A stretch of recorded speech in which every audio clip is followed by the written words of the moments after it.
Congress party Bharat जोड़ो यात्रा के जरिए पार्टी को मजबूत करने की कोशिश में जुटी है। राहुल गांधी के बाद सोनिया गांधी भी कांग्रेस की भारत जोड़ो यात्रा में शामिल हुई हैं। हालांकि कांग्रेस की भारत जोड़ो यात्रा से पार्टी को फिलहाल कोई फायदा नहीं हो रहा है। पार्टी के बड़े नेताओं को भी भरोसा नहीं है कि पार्टी को इस यात्रा से चुनाव में फायदा होगा। ऐसा लग रहा है जैसे पार्टी के नेताओं को ये यात्रा टाइम पास लग रही है।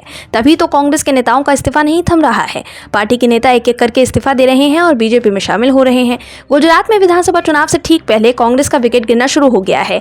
गुजरात में पाटीदार समुदाय के बड़े नेता हर्षद रेवाडिया ने 2 दिन पहले ही कांग्रेस पार्टी और गुजरात विधानसभा की सदस्यता से इस्तीफा दिया था और अब उन्होंने बीजेपी का दामन थाम लिया है। गुजरात बीजेपी के महासचिव प्रदीप सिंह वाघेला ने हर्षद रेवाडिया का पार्टी में स्वागत किया। इसके साथ ही कांग्रेस के कई स्थानीय नेता भी बीजेपी में शामिल हुए।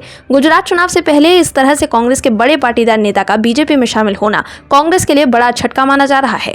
इससे पहले पाटीदार नेता हार्दिक पटेल भी बीजेपी में शामिल हो चुके हैं। ऐसे में पिछली बार हार्दिक पटेल के पाटीदार आंदोलन की वजह से पाटीदार समुदाय के जो वोटर्स बीजेपी से अलग होकर कांग्रेस की ओर गए थे वो अब वापस बीजेपी की ओर आ सकते हैं।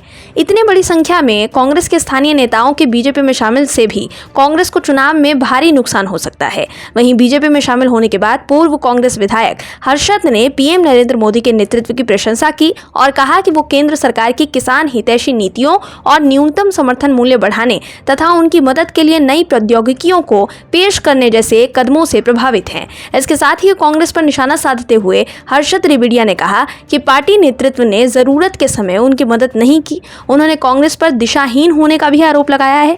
कुल मिलाकर देखें तो चुनाव नजदीक आते ही कांग्रेस के नेताओं का पाला बदलने का सिलसिला शुरू हो गया है।